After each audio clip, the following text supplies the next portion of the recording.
Welcome to Monday Morning Coffee with Inside the Firm.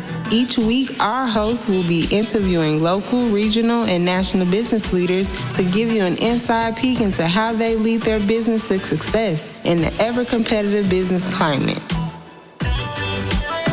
Welcome to Monday Morning Coffee. Today I have a special guest. Her name is Jodi-Tatiana Charles, and she is an energetic, pragmatic, and engaging speaker with inside knowledge of how individuals and small businesses can establish themselves as leaders to their target audiences while achieving clear marketing objectives to meet their annual goals. Jodi has been featured as an expert speaker nationally and globally, including the Harvard Business School, the InnoStart Forum, Building Global Innovators, Integra Ideas 2020 Congress, Tufts University, Aspire to Lead, and much, much more. Jodi, welcome to the show. Hello. How are you doing? Oh my God, it's like so nice to meet you. I love it. Yeah, good to see you too.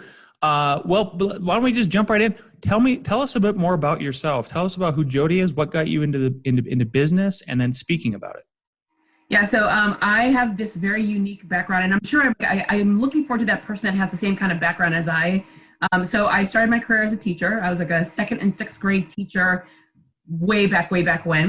Love teaching, love paying my bills a lot more. It's just so unfortunate that teachers do not get paid what they should. And so I decided to go back to school. While I was at school, did an internship. Internships are by far one of the best things that any student can do to figure out what they want to do in their lifetime.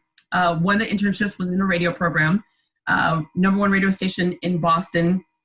I was given that choice of, do you want to be the intern for the host or you want to be the intern for the producer? And I'm like, well, what's the difference? One got coffee and got the gas in the car, and the other person helped produce the show. And I'm like, you know what? I'm going to go the other way of being helping the producer. And it was really great to understand how you actually get a lot of individuals on the air. And it was literally that moment where there's no computers. I mean, it was like hours and hours on the phone with the operator trying to find that right person to get on the show, from California to overseas, like on the Northeast.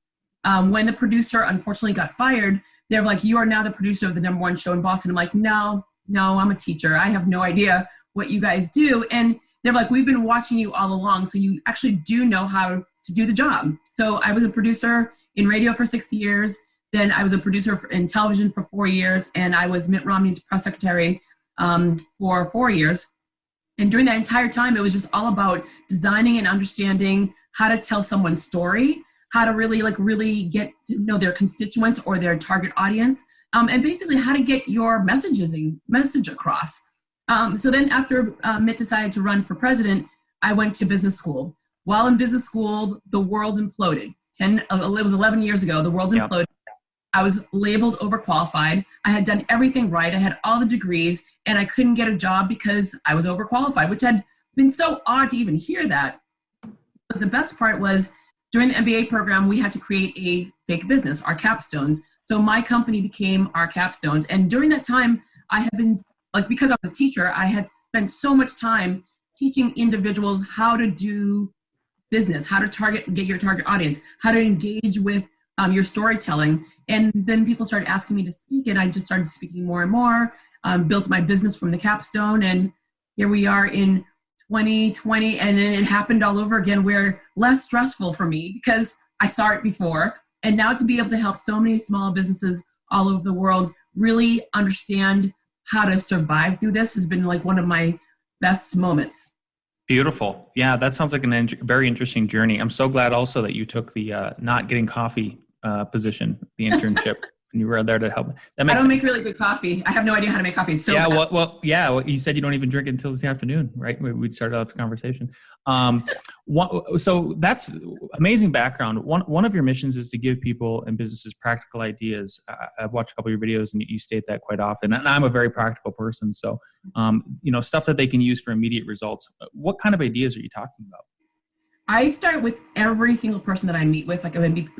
Even the first meeting that I have with a client is, tell me who you are as a person, and think about your brand. Because if you're thinking about your iPhone, if you're thinking about whether it's a certain car, everyone knows the individual that created. So Ferrari, everyone knows who created Ferrari. Everyone knows about Ford. Everyone knows about Apple. Everyone knows about the Microsoft computer. There's an individual, a human being that's behind that. And so many times business owners are like, nope, I just do business.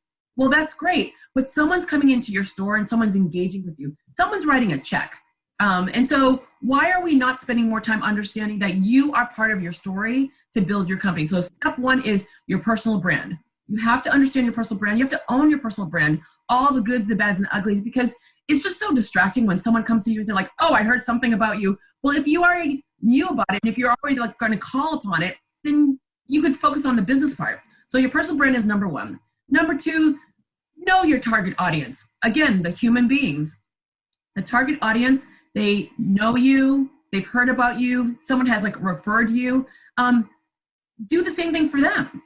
Go out of your way and make sure that I'm not hearing oh, my product is for everyone. It's not for everyone. You definitely will have someone buying your product, without a doubt. There's always a market for you, but it's so much easier if you're able to find the right person that wants and needs your product. And number three is your team. How many times do you see people that are like, well, actually, I'll give you the example of right now. Everyone's working from home, and guess what? A lot of the people that were being micromanaged, they're thinking about, where do I go next? Where do I go next, or shall I start my own company? So take that time to understand that the person that's working in your company, they should, as much as you do, they should love what they do for you. And so focus on that element so I'm all about the human beings in your company, because when the humans are happy, your products and your services will sell.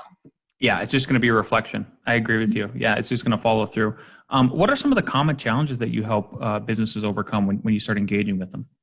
Oh, my favorite. I say that marketing and ego come hand in hand. The ego, like this is the best product in the world. This is like amazing. I go, my services are beyond everyone else. Well, are you communicating? Are you having focus groups? Are you talking to individuals that can help you hone in a better, stronger product?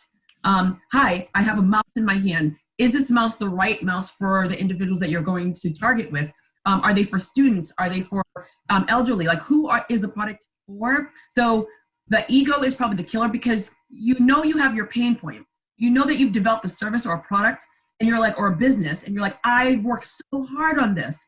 Like, you've given your all. You've like sacrificed so many different things, and all of a sudden you forgot one element. You forgot to check back with the person that had the pain point. You had the pain point for someone. You saw it. You solved the problem, but you forgot to check back with them because you're just assuming it's the best thing since sliced bread and it's better than your competitor, which it probably will be. But the second that your ego gets in the way, you've now distracted yourself from making sure it's the product and service or the company is best for that person. Beautiful. How do you help these businesses then overcome, these different kinds of challenges? And then maybe you could talk about, like, is there a best example that you've done so far in your career of, it was maybe a problem that you weren't even expecting to help people solve those?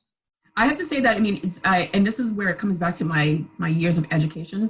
The biggest problem that I have overall I've been very lucky where different countries, but also different products.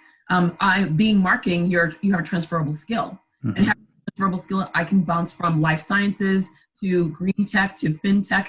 And everything that happens over and over again is just the education of the individuals that have the product. They don't know how to communicate to the end user what to do with it, how to use it. So think about the plumber. The plumber comes to your house and you're like, I have a problem. I'm bringing in a plumber.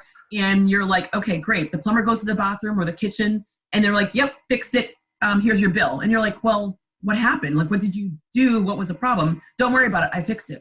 Versus the individual where, hey, you know what? Come to the bathroom. Let me show you exactly what the problem is. Here's the problem. And I'm going to fix it, but this is how we're going to prevent it. Because although I would love to come back, I can solve it for you. I'm educating you in regards of how to not have it happen again. And we're good. Too many of my companies, they do not communicate to their clients how best to use their services or their products. And so one of the things that I do after the personal branding, it's definitely like, how are we telling the story of how to help the client so that way they're getting the best of your use? Is it good enough for me? Is it good enough that I can actually really understand it when you walk away? So many times that you're looking at different products that are out there and you're calling you don't know how to use a product or the services, and you call the call center and you get robocalls, or you can't, on the website, you can't find the customer service. Communicate to the individuals so that way they know how to use your product. Because if you can teach them, they're going to keep coming back. And by the way, they will become your best salesperson. So by far, that's my biggest where let me become your best salesperson by telling my community how amazing your product and your service is. Beautiful. You want one word you touched on there was communication. I wanted to ask you, do you have any, we have some very specific rules at our firm, with return phone calls within 24 hours, return emails within 24 hours. If it's a Friday, it can wait till Monday, but we're very hard and fast so that we are giving people that kind of attention as a service-based business. What do you have any rules that you live by or preach by in regards to communication? Yeah, I'm with you in regards to the communication. So because we're a global firm and we have clients that Sunday is their Monday. So Saturdays are the only days that we don't work. And so we have that call service within, we give ourselves about a 3-hour window. Again, we're at home, we have our cell phones. It doesn't take away. If it's a longer call, we will, if we see the messaging where they need in-depth, then it's during the Monday to Friday work week, or I should say Monday through Thursday, that it hits everyone around the world. But for the most part, we try to communicate with you right now because we don't know what kind of emergency. We interview our clients so wholeheartedly that they're not I need you every 2 seconds. That means we go out of our way and fire you because we have fired clients before when they're out of control.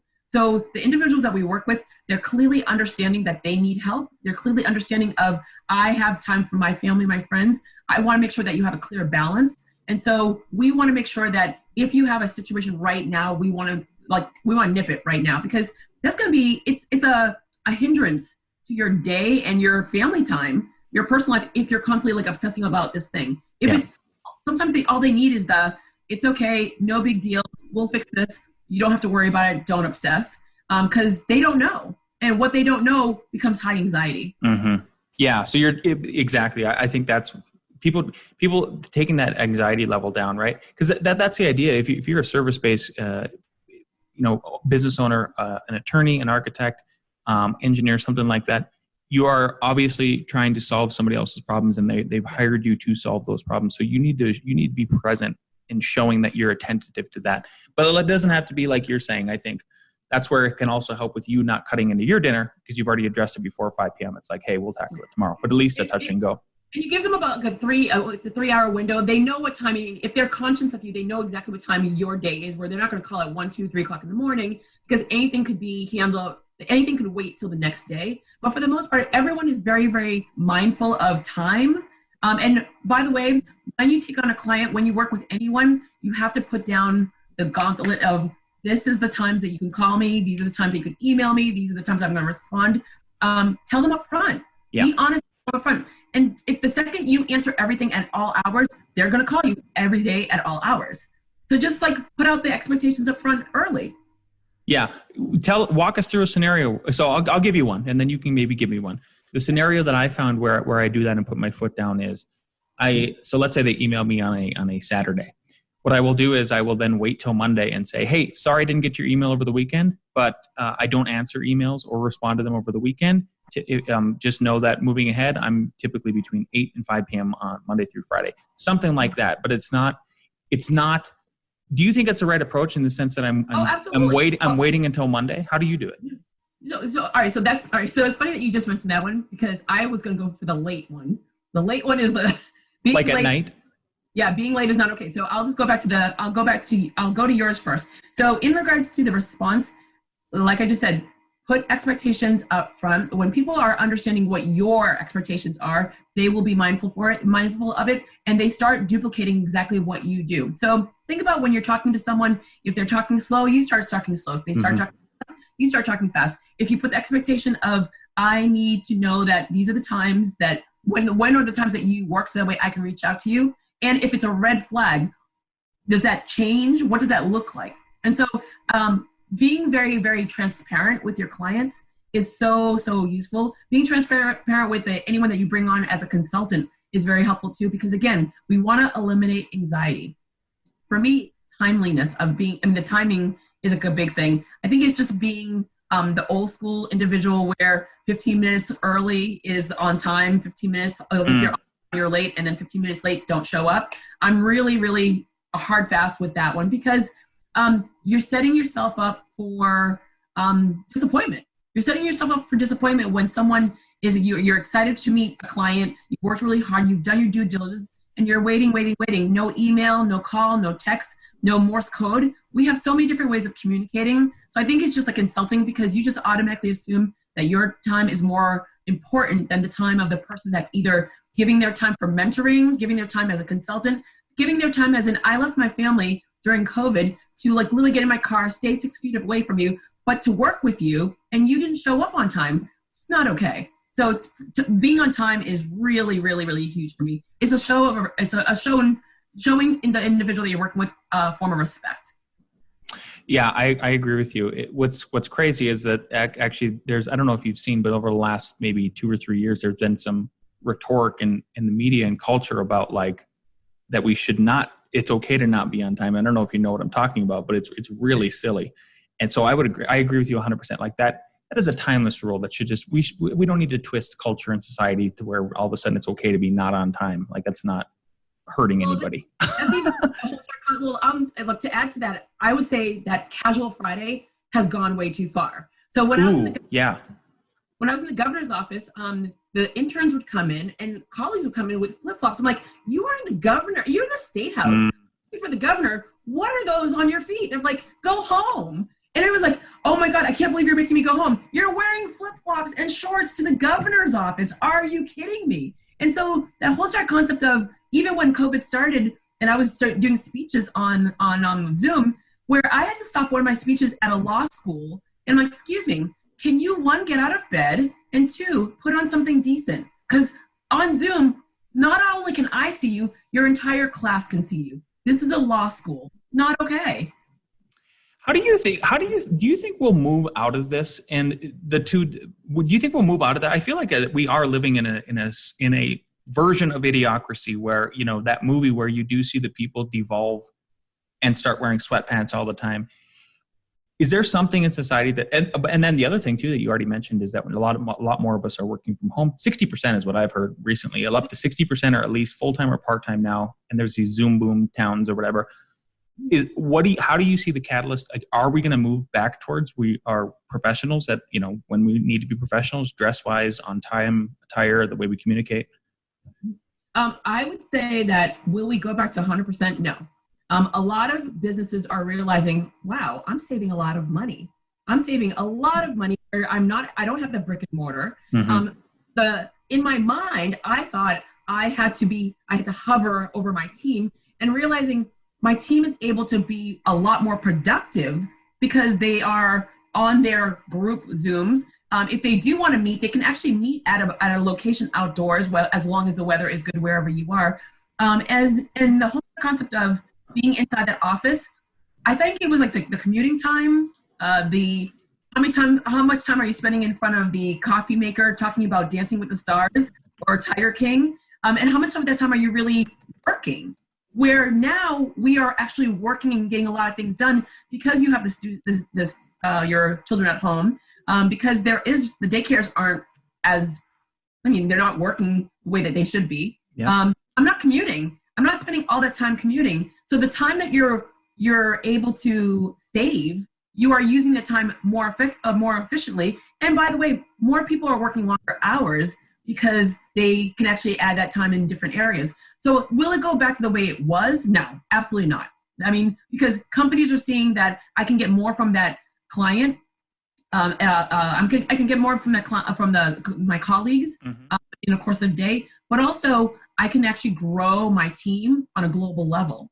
That individual that I couldn't get the visa for them to come into the States or wherever, I can actually have all those individuals and I don't have to worry about that cost anymore. And so that cost savings is definitely going to have a lot of companies rethinking whether or not I should actually bring that entire team back in. And that because that cost savings, hundreds and hundreds of thousands of dollars, I can do that one group where let's get my entire team on a plane and we're going to meet in Bali for 2 weeks. That would be a more useful. And I'm hearing that more and more where I'd rather do that with my team and we're really enjoying our time together.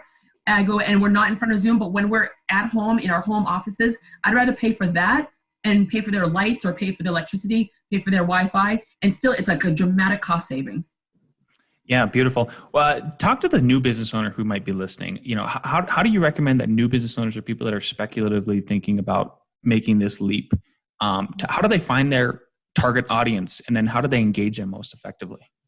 So I think that that's a great question, because think about 10 years ago when the world imploded, Lyft didn't exist, Airbnb didn't exist, Amazon didn't exist the way that it is right now, Zoom didn't exist. And so you never want to waste a good crisis. This is a great crisis where everyone is home. I either got furloughed, I got fired, I'm working from home, I don't like my job, and I think it's this time. I've always had this passion for something. So now there's a pain point. So number one, what is the clear pain point of what you are wanting to solve? So without the pain point, the story doesn't even start. So what's the pain point? Number two, is there someone out there that literally has that pain point? So you saw the pain point, you thought it's a pain point. Who are you meeting to make sure, like, let's just do a survey. People always assume, oh, I'm going to talk to 10 people. Talk to 100 people on Zoom, on LinkedIn. There's so many there. Walk out the door, take a walk in the park, and like randomly talk to people and ask them, I'm like, is this a pain point that you are dealing with? Once you do that, so primary research and secondary research. Primary is talking to people, focus groups. Secondary is McKinsey, Bain, Google, the universities and colleges to double check the metrics and is this really a pain point? I have this pain point. I've spoken to people. They say it's a pain point. Now I have the backup of realizing, okay, here it goes. And then start meeting people in that same circle. I hear this all the time. I have an idea. I don't want to say it out loud. People will steal it. No one loves it as much as you do. You're going to have competition. If you have competition, that's great because it shows that there's space for you in the market. Mm-hmm. You want to make sure that there's space for you in the market. And then start like literally, like, do you need to build it? What's the funding behind it? How much money? Are you using your money? Are you going to get funding? Are you going to get your friends and family involved in it? So those are the steps right from the start for me in regards of, well, what's your pain point? Who are the other people out there that have those pain points? Are you doing the research, the primary and secondary research in regards of backing up that it needs help? And in regards of like, how are you going to fund it? You said something that really caught my eye there a little bit, and I had to write it down. You said there's competition in the market. That means there's room for me. That seems counterintuitive. Unpack that, please. Yeah. There's so many times where, I hear it so often where people talk about how I'm the only one that's out there. Well, you're not. I memean, so think about MySpace back in the day. Mm-hmm. Like it was in essence, but it wasn't. I mean, there's so many different layers of what other crowd-forming platforms that were out there. And then Facebook came out, and then Instagram. If there's space for you, I mean, if you're the only one, an investor or even family and friends, they don't want to put money behind that because you're like the only one, and people are risk avert. I don't go in, I'm afraid, and maybe you might have someone that really believes in you if you build your personal brand very well and they have seen what you've done in the past in other organizations. But if you're coming in and you're like, there's no one else out there, one, automatically you didn't do your homework, and number two, I don't know if I want to invest my dollars in you. And so I want to know that there are competitors out there because everyone has a group of people that will buy into your product or your services. So do your homework, find out who else is out there, and then tell me how you're different. Okay. Because you saw that pain point, you saw that company, you used it, and it was like clunky or it's just something that didn't go well. Yeah. You created a place for you in that market space. So competition is a good thing. I mean, I'm a free market guy anyway. So like the free market is the best. It's the best kind of environment to just sort out the bad ideas and get the good ideas, and they'll rise to the top in theory, right? If it's a truly free market. Oh, absolutely, absolutely. But that thought process, I don't know if anybody's ever pinged you about that, but that is just what you just said. That initial, like, there's competition, that therefore there's room to me. I've never heard anybody phrase it like that before. So I just, for me, this is something that everybody should be listening to. It should be highlighted. I think that I spend so much time on, I'm behind the scenes with a lot of these companies. And so I'm working on this, and think about when you're at a conference and someone's raising their hands and asking questions, they ask the surface questions. No one wants to admit that they have financial problems, marketing problems. Yeah. You don't want to admit that. And so when you are behind the scenes and you're having these discussions, and they're like, oh my God, they're up in arms. They're like, no. And then Saturday morning, I had a conversation with a business, and they were like so into their story. I'm like, that's great. You're telling me the story about what's the business. And then when he said the business, I'm like, you have this competition. Like, we're the only one. I'm like, I just named off 10. Interesting. Really, not even Googling. I named off 10 of your competitors, which is great because there's clearly a spot for you. Yeah.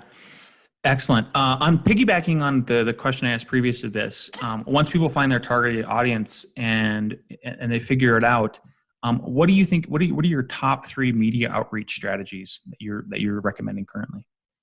Media, when you're asking media strategies, what are you talking about in regards of engaging with a real TV? Like, what I mean, what engaging? I would say, how about this?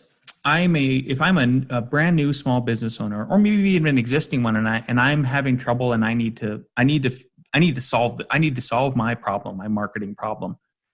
What are the top 3 media strategies? Is it still definitely number 1, social media?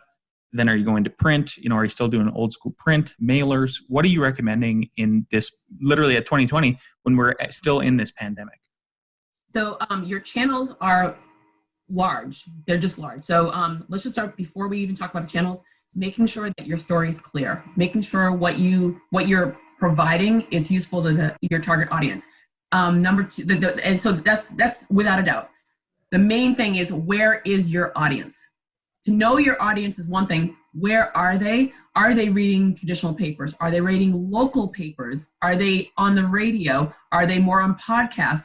Are they on Instagram, Facebook, Twitter? Where are they? Because I had a doctor that was at Mass General Hospital. He had been creating tons of white papers. He realized it's my time to start speaking. I'm getting older. I'm not going to be performing surgeries that much. I want to make sure that I'm able to find that next level of the next new me. And so he wanted to do a lot more speaking. He was going to get a book out there. And he's like, Jodi, should I be on Twitter? I'm like, is that where your audience is going to be?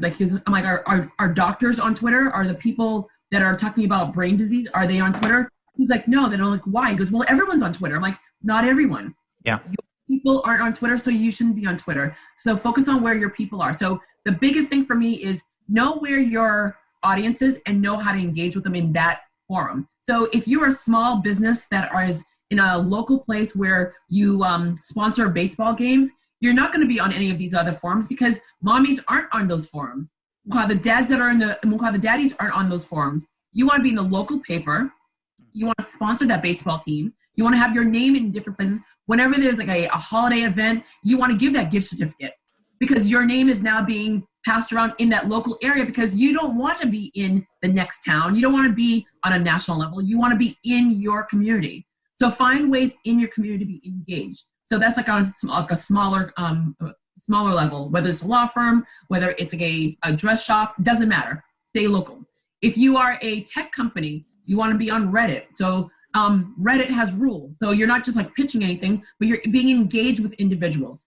You want to make sure you're finding platforms where you can be engaged. If you want to like actually get the attention of a reporter, one of the biggest things for me that I loved were they stalked me. So stalking in a very polite, professional, non-scary way, meaning that you know what my show is about. You know what kind of commercials we would put on. You know what kind of guests we would have. And then you actually inject yourself in the conversation. If I'm print, get involved in reading all my articles and then putting a comment.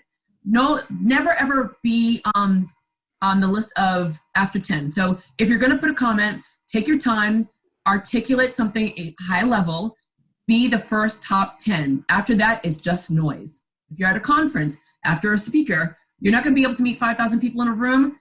Raise your hands, get up there first, be the first 5 people when a keynote speaker is speaking. Everyone will now know who you are. You want to find ways to make yourself visible, okay, to your audience in the arenas that you would be in anyway.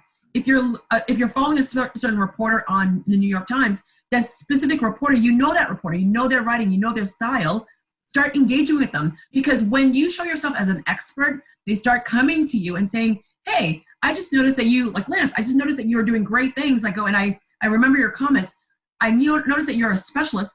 Can I have you on our program, or can I use you as a resource? So it's not just that I'm trying to push out my content for my product. Become a resource to the individual that can actually like share your story. Yeah, exactly. Because then they become your salesman, right? That's Absolutely. The idea. Very cool. Jodi, this has been fantastic. You are a wealth of knowledge. I could probably tee you up for another half hour, but you know, I know we have very busy schedules. So one last question I'd like to ask everybody is, knowing what you know now, and if you could go back in time to when you first started your speaking in an advising career, what is one piece of advice that you would give yourself? Oh my God. And this is the easiest one. I wouldn't change one darn thing, because too many times people want to change who they were, but you wouldn't be who you are now if you didn't have all those lessons and all those pain points. So I wouldn't change anything, because being first generation born in America, learning how to speak English when I was 8 years old, working in all the different industries and traveling around the world and living in other countries, I could never be who I am and to be able to help all the people that I do if I changed anything about who I was. Beautiful. I love it. Where can people find and follow you if they want to hear more? You can follow me on Instagram. You can follow me on Facebook, but more so just check out what we do on our website. So it's www.lcgbrands.com. Beautiful. Thanks so much. You have a great day. Thank you so very much. You as well.